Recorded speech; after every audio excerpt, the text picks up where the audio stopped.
Good morning, good afternoon, good evening, wherever you are. This is hashtag Walk with Lan. So if you are into a cybersecurity or you are an IT student, cybersecurity student, and you are still using Google Chrome, nako, you're practicing security in a class and maybe you're ignoring it in real life. Let's fix that, ladies and gentlemen. Okay, no? So okay, no. Ay, Chrome isn't just a browser. Okay, this is considered a data collection machine owned by an advertising company. Even, and if you do not control your browser, you do not control your digital footprint. What's the problem? Here's the uncomfortable truth students need to hear, and everybody else should be able to know. Google Chrome tracks browsing behavior. There are many extensions can be able to leak your credentials. Siyempre, excess permissions increase attack surface. And in addition to that, there is also a high random access memory usage hides malicious activity. In cybersecurity, we call this as a poor security hygiene. So if attackers compromise your browser, they compromise your emails, your communications in the emails, school portals, cloud files, and other credentials.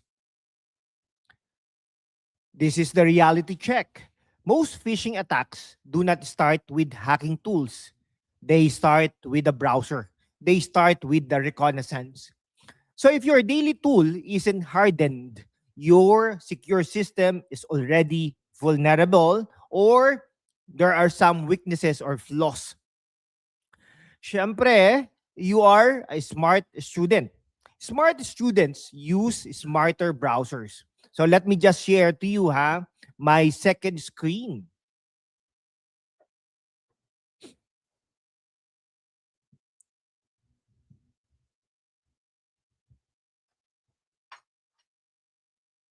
Okay, so this is my second screen. Okay, so let's start with the Mozilla Firefox. So this is the environment of Mozilla Firefox.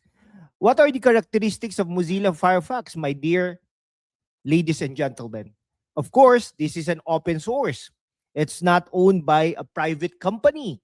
And having said that, and Firefox has a reputation of having a strong privacy controls. And this browser is good and excellent for security testing and research. So as researchers like us, this is quite good for all of us. And experts recommends for learning web security concepts. That's for Mozilla Firefox. Let's go with the Brave.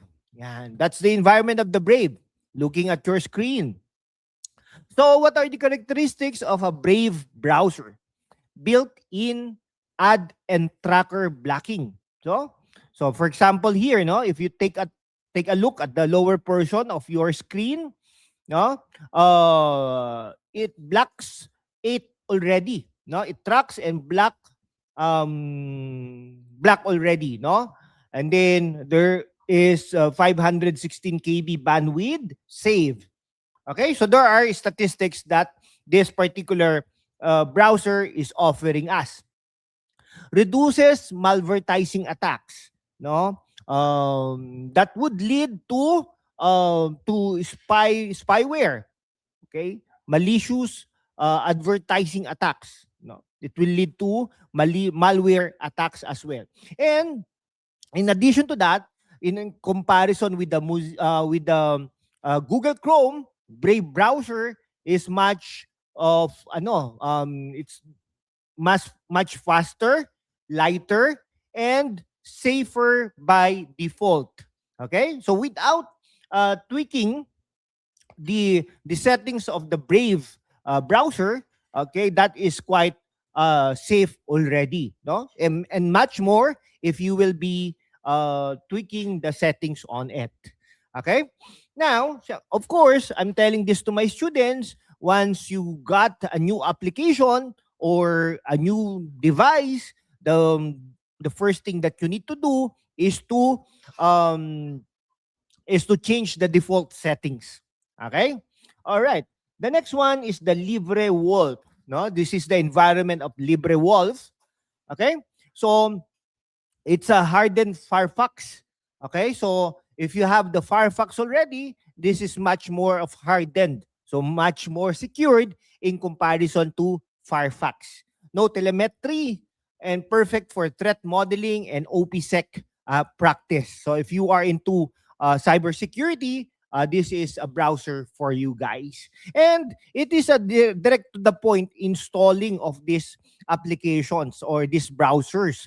Okay, you just need to Google it, Google it. No? Okay, just search for it, and then click on the link, and then try to download and install that on your respective machines. Okay, yan. All right, so let me just unshare it. Okay, so these are the three browsers that we have discussed. And these browsers reduce tracking, okay? Wherein we do not want others to invade our privacy. And then it limits data leaks. Of course, there is no zero guarantee na there is no 100% guarantee that we do not have any data leaks or data breaches sooner or later. But these three browsers would limit, would limit data links, no?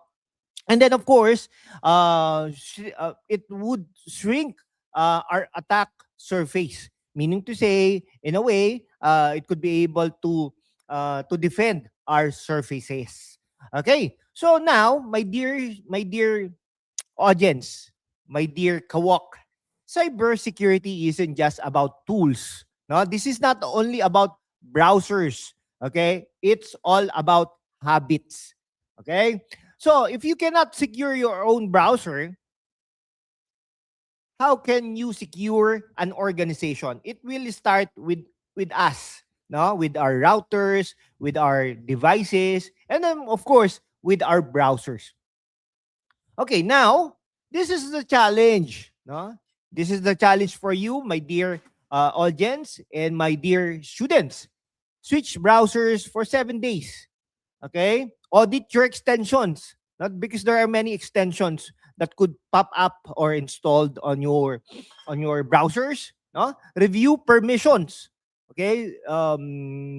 You should always review permissions because the people who are using all these things should be authorized only. Okay? That's real world cybersecurity training, my dear students, my dear audience. So think like a defender, not only a user but a defender. This should be your kingdom, no? Your device or browsers should be treated as your kingdom. Browse like a professional. Stop using Chrome. Upgrade your security mindset. This is hashtag walk with LAN. Learn smart, stay secure, and if you like this particular video, may I request that you could subscribe to my channel. Okay, so that's it for today. Thank you so much and have a great day. Class dismissed.